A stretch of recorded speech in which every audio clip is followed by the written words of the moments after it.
प्रेम एक ऐसा भाव है जिससे परमात्मा को पाया जा सकता है। भगवान गौतम बुद्ध ने पूरी दुनिया को प्रेम का संदेश दिया कि प्रेम से आप पूरी दुनिया को जीत सकते हैं। बुद्ध कहते हैं कि प्रेम से घृणा को भी जीता जा सकता है। आप खुद सोचिए कि आपका मन सबसे ज्यादा क्या चाहता है और इसका जवाब आपको मिलेगा प्रेम, प्रेम, प्रेम। जी हाँ, दुनिया में चाहे पशु पक्षी हो या कोई भी प्राणी हो, हर प्राणी का मन सिर्फ प्रेम चाहता है। लेकिन हम सभी प्रेम के भाव को समझ नहीं पाते और सब अलग अलग दिशा में चलते रहते हैं। अज्ञानता से दिव्य प्रेम वासना और घृणा में बदल जाता है। चलिए दिव्य प्रेम को गौतम बुद्ध की एक कहानी के माध्यम से समझने का प्रयास करते हैं। एक बार बुद्ध का एक शिष्य गांव में घूमने के लिए गए हुए थे। घूमते हुए उन्हें बहुत प्यास लगी। वह कुएं के पास गए। उन्होंने एक युवती को पानी पिलाने के लिए कहा। पहले तो वह पानी देने के लिए मान गई, लेकिन बाद में उसने घड़ा पीछे कर पानी देने से मना कर दिया। वह बोली, क्या हुआ? युवती बोली, मैं नीच जाति से हूँ, मेरे हाथ का पानी पीने से आपका धर्म भ्रष्ट हो जाएगा। आनंद ने कहा कि आप इसकी चिंता न करें, मुझे पानी पिलाएं। पानी पिलाना तो पुण्य का काम होता है। हमारे गुरु बुद्ध कहते हैं, इस धरती पर कोई ऊंच नीच नहीं होती, सब समान होते हैं। यह सुनकर वह युवती बहुत खुश हो गई और उन्हें पानी पिलाया। उसके बाद वो युवती वहाँ से चली गई। वो रास्ते भर आनंद के बारे में ही सोचती रही। उसको उसकी सोच बहुत पसंद आई। आनंद देखने में भी बहुत सुंदर थे। कोई भी उस पर आसानी से मोहित हो जाता। वह युवती भी आनंद पर मोहित हो गई। वह रोज कुएं के पास उनका इंतजार करती। आनंद रोज उस कुएं के पास से जाते तो वही युवती उन्हें पानी पिलाती। अब तक उन्हें बस जी भर के देखने की इच्छा थी, लेकिन अब वह इच्छा बढ़ रही थी। एक दिन आनंद नहीं आए। युवती बहुत परेशान हो गई और उनके बारे में पता करने के लिए बुद्ध के आश्रम में पहुंच गई। जब उसने आश्रम में आनंद को देखा तब उसकी परेशानी दूर हुई। उसने आनंद से कहा कि आज आप घूमने के लिए गांव में नहीं आए? आनंद ने कहा, आज मुझे आश्रम में बहुत काम था। युवती ने कहा, आप जाति का भेदभाव नहीं करते, क्या आप मेरे घर खाने का निमंत्रण स्वीकार करेंगे? आनंद ने कहा, यह तो मैं बुद्ध से पूछ कर बताऊंगा, उनकी अनुमति मिल गई तो मैं अवश्य आऊंगा। यह सुनकर युवती बहुत खुश हो गई और वह वहां से चली गई। उसे उस दिन पूरी रात नींद नहीं आई। उसे लगा कि आनंद भी उससे प्रेम करता है, इसलिए उसके घर खाने पर आ रहे हैं। अगले दिन आनंद बुद्ध से अनुमति लेकर उस युवती के घर गए। युवती ने उनके लिए अलग अलग तरह के पकवान बनाए थे। उन्होंने उसे बड़े प्रेम से ग्रहण किया। उसके बाद युवती ने आनंद से कहा, अगर आप ऊंच नीच जाति का भेदभाव नहीं करते तो क्या मैं अपने मन की बात आपसे कर सकती हूँ? आनंद ने कहा, हाँ जरूर, बोलो। युवती ने कहा, मैं आपसे प्रेम करने लगी हूँ, आपसे शादी करना चाहती हूँ, क्या आप मुझसे शादी करेंगे? आनंद ने सुनकर कहा कि प्रेम करना कोई गलत बात नहीं है, प्रेम तो हर किसी को करना चाहिए, लेकिन मैं आपसे विवाह नहीं कर सकता। मैं एक सन्यासी हूँ, मेरे जीवन का लक्ष्य विवाह करना नहीं है, मैं केवल बुद्ध की सेवा करना चाहता हूँ। युवती ने कहा, मैं आपसे बुद्ध की सेवा करने से नहीं रोकूंगी, बल्कि मैं भी आपके साथ उनकी सेवा करूंगी। आनंद ने कहा, जो तुम सोच रही हो वह नहीं हो सकता, और यह कहकर वह वहां से उठकर चले गए। अब वही प्रेम युवती के लिए पीड़ा का कारण बन गया। वह हर कीमत पर आनंद को पाना चाहती थी। जब यह बात युवती की माँ को पता चली तो उसने एक उपाय सोचा। उसने अपनी बेटी से कहा, तुम अपनी माँ पर भरोसा रखो, आनंद तुम्हारा ही होगा, तुम उसे फिर से खाने पर बुलाओ, मैं उसके खाने में बेहोशी की दवा मिला दूंगी, उसके बाद तुम उससे गंधर्व विवाह कर लेना। युवती ने कहा, क्या यह सही रहेगा माँ? उसकी माँ ने कहा, प्रेम में सही और गलत नहीं होता। अगले दिन युवती फिर आनंद से मिलने गई और कहा, क्या आप मुझसे नाराज है? आनंद ने कहा, मैं किसी से नाराज नहीं होता और आपने तो कुछ ऐसा किया भी नहीं कि मैं नाराज हो जाऊं। युवती ने कहा, तो ठीक है, फिर क्या आप दोबारा मेरे घर भोजन करने आएंगे? आनंद ने कहा, मैं बुद्ध से अनुमति लेकर आऊंगा। अगले दिन आनंद युवती के यहाँ भोजन पर गए। उन्होंने तरह तरह के भोजन आनंद को परोसे और उसमें एक बेहोशी की दवाई मिला दी। आनंद उसे खाते ही बेहोश हो गए।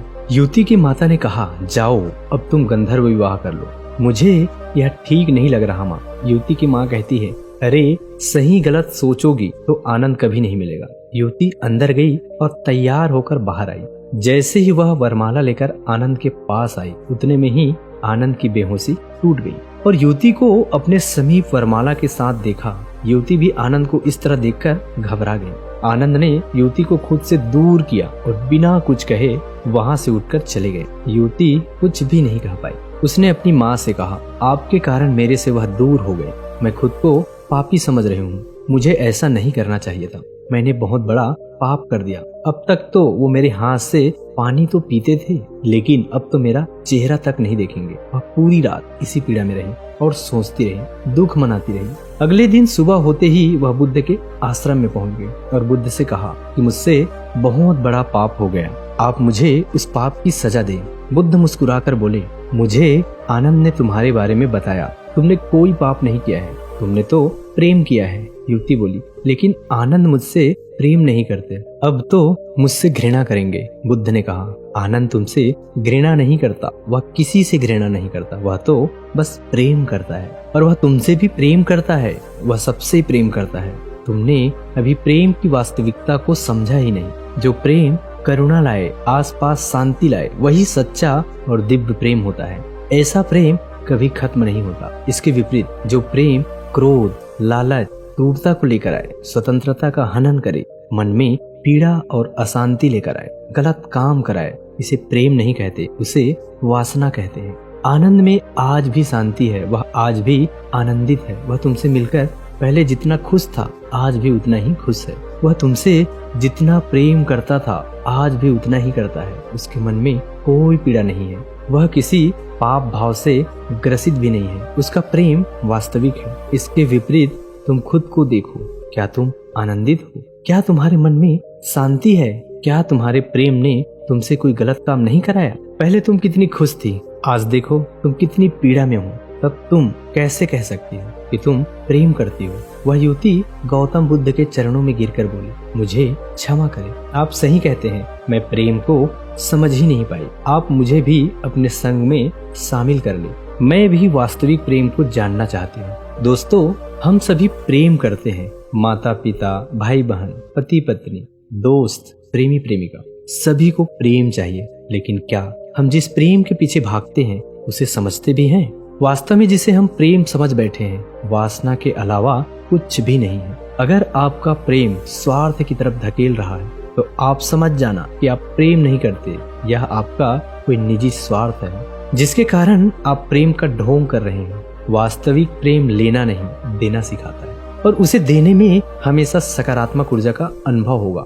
कहते हैं एक माँ अपने बच्चे से निस्वार्थ प्रेम करती है। वे अपने बच्चों के लिए सब सुख दुख सहते हुए जीवन निकालती है, लेकिन उन्हें तकलीफ नहीं होने देती। लेकिन वही माँ क्या दूसरे के बच्चों को भी वही प्रेम दे सकती है? अगर हाँ, तो वही वास्तविक निस्वार्थ प्रेम है, और अगर नहीं तो वह लालच से जुड़ा हुआ है। उसे वास्तविक प्रेम नहीं कहा जा सकता। दिव्य प्रेम हर प्राणी के लिए, हर इंसान के लिए, हर जानवर के लिए, एक पेड़ पौधों के लिए बराबर होता है। वह किसी में कोई फर्क नहीं करता। और जो हमारा प्रेम होता है, जो वासना से परिपूर्ण होता है, वह प्राणियों में तो क्या, लोगों में भी भेद कर देता है। जैसे मैं उससे ज्यादा प्रेम करता हूँ, इससे कम प्रेम करता हूँ। नहीं, प्रेम तो हर जगह बराबर होता है। तो दिव्य प्रेम की क्या क्या साधनाएं होती है, आप मुझे कमेंट सेक्शन में जरूर पूछें, और उसमें हो सकता है मैं एक अलग से वीडियो भी बनाऊं कि हम दिव्य प्रेम को अपने मन में कैसे जागृत कर सकते हैं। जी हाँ दोस्तों,